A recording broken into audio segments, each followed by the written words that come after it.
दोस्तों, स्वागत है Alisa success point YouTube channel के ऑनलाइन फॉर्मेट पे। स्टार्ट करते हैं। R S Agrawal objective general English synonyms set number 8। ये प्रीवियस एग्जाम में जो पूछे गए क्वेश्चन है वो ही टोटल लिए गए हैं और वो भी हिंदी अर्थ के साथ। स्टार्ट करते हैं पहले क्वेश्चन से। तो देखिएगा पहला क्वेश्चन इसमें क्या है। पहला क्वेश्चन जानते हैं दोस्तों, देखिएगा। पहला क्वेश्चन आपसे पूछा है दोस्तों, इरेप्शन। क्या पूछा है? इरेप्शन जो शब्द है, इस इरेप्शन शब्द का सिनोनिम्स यानी पर्यायवाची शब्द आपको बताना है। 4 ऑप्शन आपको दे रखे हैं। हेड, ब्रेस्टिंग इन और इंटरफेरेंस एंड अल्टरकेशन। ये 4 वर्ड आपके सामने हैं। इन चारों में से जो राइट आंसर है, राइट सिनोनिम शब्द है, वो आपको बताना है। बताइएगा जल्दी इसका राइट आंसर क्या होगा। जल्दी कमेंट करके बताइएगा दोस्तों इसका राइट आंसर क्या होगा। ओके, हम जानते हैं इसका राइट आंसर क्या होगा। देखिएगा, सबसे पहले जानते हैं जो मेन मकसद है क्लास लाने का, वो कि हिंदी अर्थ के साथ, ताकि आपको कहीं और से मीनिंग खोजना ना पड़े। यहाँ पर मीनिंग दे रखा है। इरेप्शन का जो हिंदी मीनिंग होता है वो होता है विस्फोट।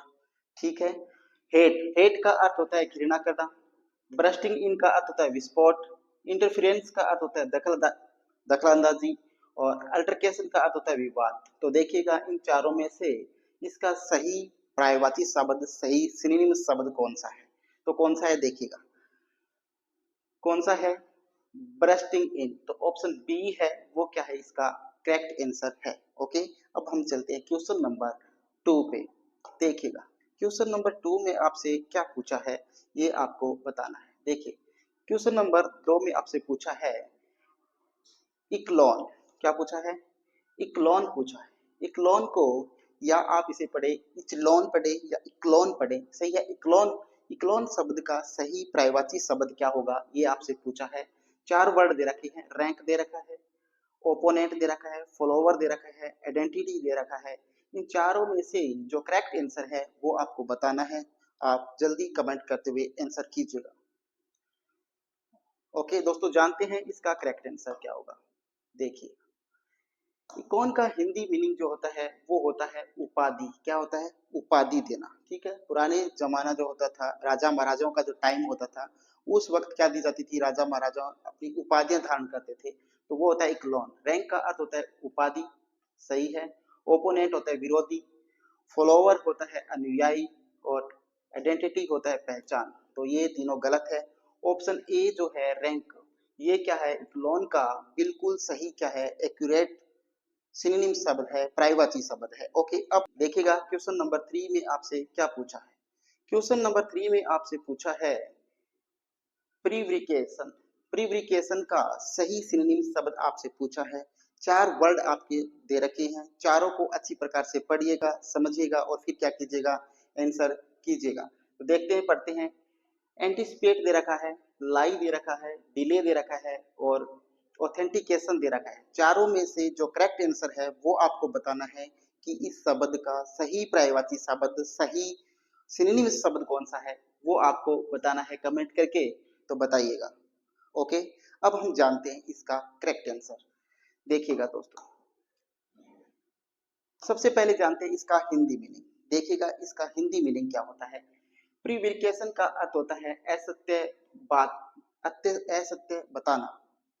ओके, एंटिसिपेट का अर्थ होता है पूर्वानुमान, पहले ही अनुमान लगा लेना, उसे क्या कहते हैं, पूर्वानुमान बोलते हैं। लाई होता है झूठ बोलना। डिले होता है विलंब करना। ऑथेंटिकेट होता है प्रमाणित करना। तो बताइएगा इसका राइट आंसर क्या होगा।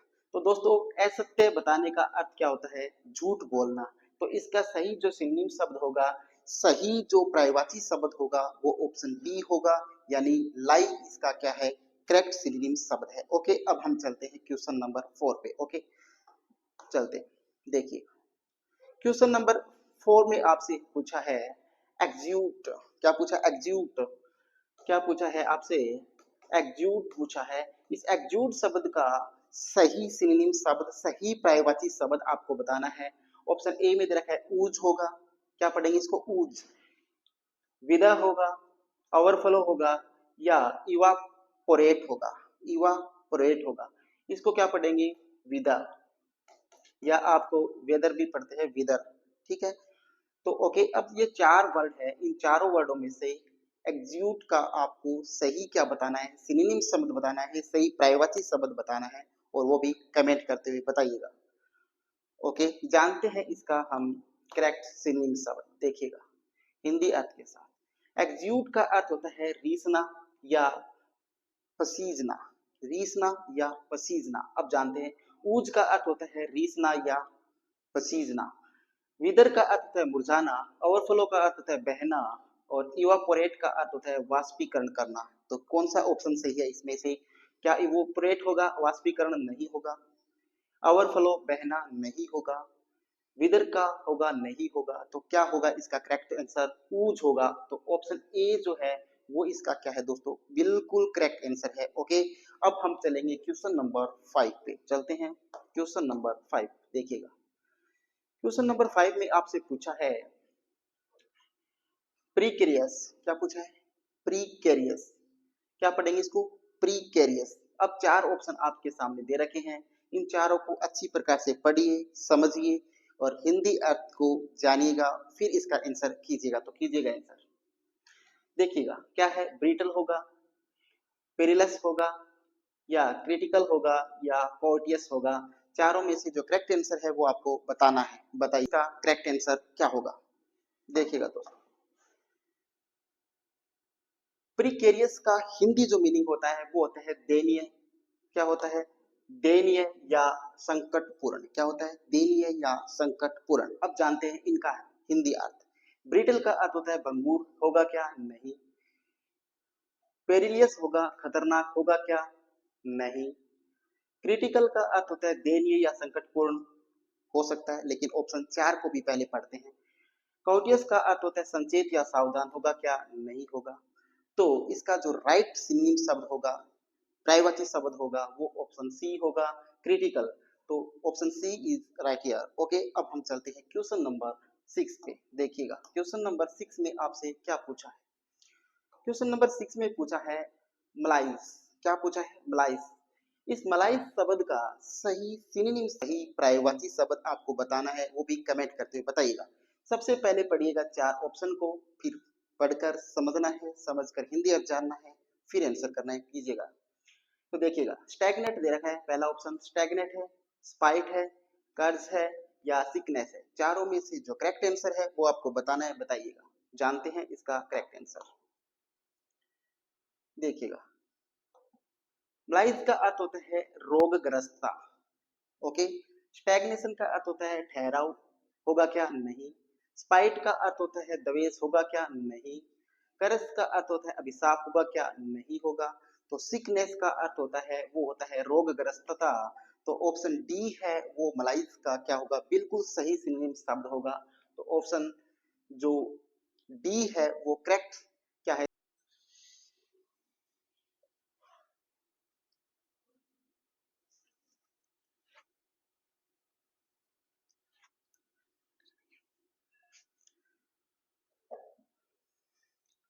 तो इसका सही आंसर जानते हैं हिंदी अर्थ के साथ। तो देखिए मलाइज का जो अर्थ होता है वो होता है रोगग्रस्तता, स्टैग्नेशन का अर्थ होता है ठहराव, स्पाइट का अर्थ होता है द्वेष, कर्ज का अर्थ होता है अभिशाप, और सिकनेस का अर्थ होता है रोगग्रस्तता। तो बताइएगा इसका राइट आंसर क्या होगा।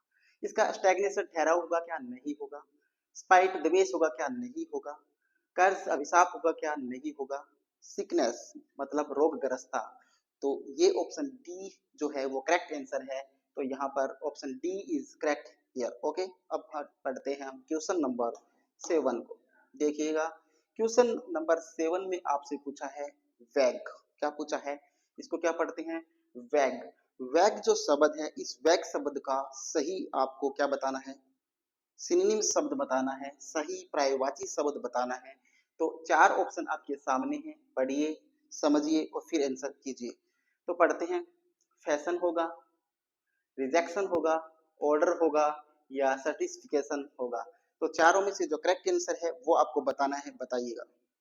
ओके, जानते हैं क्वेश्चन नंबर 7 का सही आंसर हिंदी अर्थ के साथ।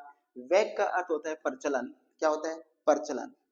फैशन का अर्थ होता है प्रचलन, आंसर मिल गया हमें, प्रचलन का सही प्रचलन मिल गया आंसर इसका हिंदी अर्थ के साथ। लेकिन पढ़ते हैं तीनों ऑप्शन को भी। रिजेक्शन का अर्थ होता है रद्द करना, रद्द करने का काम नहीं होगा। ऑर्डर का अर्थ होता है कर्म नहीं होगा। सर्टिफिकेशन का अर्थ होता है संतुष्टि, ये भी नहीं होगा। तो सही जो इसका आंसर होगा वो ऑप्शन ए होगा। तो वैग का सही जो करेक्ट आंसर है वो क्या है, ऑप्शन ए होगा, फैशन। ओके, क्वेश्चन नंबर 9 में आपसे क्या पूछा है, डेलीगेट पूछा है। डेलीगेट शब्द दे रखा है, इस डेलीगेट शब्द का आपको सही सिनोनिम शब्द बताना है। तो सही सिनोनिम शब्द बताएंगे, चारों वर्ड को अच्छी प्रकार से पढ़ेंगे, समझेंगे और फिर आंसर करेंगे। तो देखिएगा, ऑफिसर होगा, पार्टिसिपेंट होगा, मेंबर होगा या रिप्रेजेंटेटिव होगा। चारों में से जो करेक्ट आंसर है वो आपको बताना है। बताइए, जानते हैं इसका राइट आंसर। देखिएगा, डेलीगेट का जो हिंदी मीनिंग होता है वो होता है प्रतिनिधि। क्या होता है, प्रतिनिधि। तो अब जानते हैं कि इसका सही ऑप्शन कौन सा मैच कर रहा है। ऑफिसर का अर्थ होता है अधिकारी, होगा क्या, नहीं। पार्टिसिपेट का अर्थ होता है प्रतिभागी, होगा क्या, नहीं होगा। मेंबर का अर्थ होता है सदस्य, होगा क्या, नहीं होगा। रिप्रेजेंटेटिव का अर्थ होता है प्रतिनिधि। क्या होता है, प्रतिनिधि। तो ऑप्शन डी है वो यहाँ पर क्या है, बिल्कुल करेक्ट आंसर है। तो डेलीगेट का सही एक्यूरेट जो आंसर होगा वो क्या होगा, वो होगा representative. Option D is right here. Okay, अब हम चलते हैं क्वेश्चन नंबर 10 पे। देखिएगा, क्वेश्चन नंबर 10 में आपसे पूछा है अबेंडन। क्या पूछा है, अबेंडन पूछा है। अबेंडन शब्द का सही सिनोनिम शब्द आपसे पूछा है और आपको आंसर करना है इन चार वर्डों को पढ़कर, समझकर और कमेंट करके। बताइएगा, ऑप्शन ए है एडमिट, रिफ्रेन, अब्सटेन और फॉरसेक। चार शब्द है, चारों में से करेक्ट आंसर है वो आपको बताना है, जल्दी बताइएगा। ओके, जानते हैं इसका राइट आंसर। देखिएगा, अबेंडन का जो हिंदी अर्थ होता है वो होता है छोड़ देना। क्या होता है, छोड़ देना। अब देखते हैं इनमें से चारों में से कौन से का अर्थ होता है छोड़ देना। जानते हैं, एडमिट का अर्थ होता है मान लेना, होगा क्या, नहीं होगा। रिफ्रेन का अर्थ होता है परहेज करना, होगा क्या, नहीं होगा। अब्सटेन का अर्थ होता है छोड़ देना। देखिएगा, ठीक है, छोड़ देना। तो यहाँ पर राइट आंसर क्या है, छोड़ देना, अब्सटेन होगा। फोरसेक का अर्थ क्या होता है, त्याग करना, ये भी नहीं होगा। तो राइट आंसर जो है वो ऑप्शन सी है, abstain is abandon, right answer. Okay, चलते हैं अगले क्वेश्चन पे। देखिएगा, क्वेश्चन नंबर 11 आपसे पूछा है एवर। एवर जो शब्द है, इस एवर शब्द का सही सिनोनिम शब्द आपको बताना है। चार शब्द आपके सामने हैं, इनको अच्छी प्रकार से पढ़ते हुए, समझते हुए फिर आंसर करना है। जानते हैं पहले शब्द को, एजल्ट होगा, कन्फेस होगा, इम्प्रेस होगा या ट्रस्ट होगा। चारों में से जो करेक्ट आंसर है वो आपको बताना है, जल्दी बताइएगा। जानते हैं इसका करेक्ट आंसर। देखिए, एवर का सही अर्थ होता है वो होता है दावा करना। क्या करना, दावा करना या दृढ़ता। क्या करना, किसी चीज का दावा करना या दृढ़ता किसी चीज में होना, वो क्या कहलाता है, एवर कहलाता है। अजर्ट का अर्थ होता है पूर्वक कहना या दावा करना। ओके, आंसर तो मिल गया, लेकिन जानते हैं option B, C and D से भी। कन्फेस का अर्थ होता है कबूल करना, नहीं होगा। इम्प्रेस का अर्थ होता है छाप छोड़ना, नहीं होगा। ट्रस्ट का अर्थ होता है विश्वास करना, नहीं होगा। तो ऑप्शन ए जो है एजल्ट, वो क्या है, एवर का सही सिनोनिम शब्द होगा। ओके, अब हम चलते हैं क्वेश्चन नंबर 12 पे। देखिएगा, क्वेश्चन नंबर 12 में आपसे क्या पूछा है, या। इसको क्या पढ़ेंगे, या जो शब्द है, इस शब्द में चारों शब्दों में से चुनकर करेक्ट आंसर देना है। क्या, प्रायवाची शब्द, सिनोनिम शब्द बताना है। तो बताइएगा, डेडिकेट होगा, श्योर होगा, अराउज होगा या ड्रिफ्ट होगा। चारों में से जो करेक्ट आंसर है वो आपको क्या करके बताना है, कमेंट करते हुए आंसर करना है, तो कीजिएगा। ओके, जानते हैं इसका राइट आंसर। देखिएगा, या का जो हिंदी मीनिंग होता है वो होता है घूमना। क्या होता है, घुमाना या भटकाना। क्या, भटकाना। डेडिकेट का अर्थ होता है समर्पित करना, श्योर का अर्थ होता है बढ़ाना, अराउज का अर्थ होता है उकसाना और ड्रिफ्ट का अर्थ है घूमना या भटकना। क्या होता है, या का अर्थ क्या होता है, भटकना। तो सही आंसर क्या है, यहाँ समर्पित करना भी नहीं है, बढ़ाना भी नहीं है, उकसाना भी नहीं है। तो यहाँ पर या का जो करेक्ट सिनोनिम शब्द होगा वो होगा ड्रिफ्ट। ऑप्शन डी है वो यहाँ करेक्ट आंसर इसका होगा। ओके।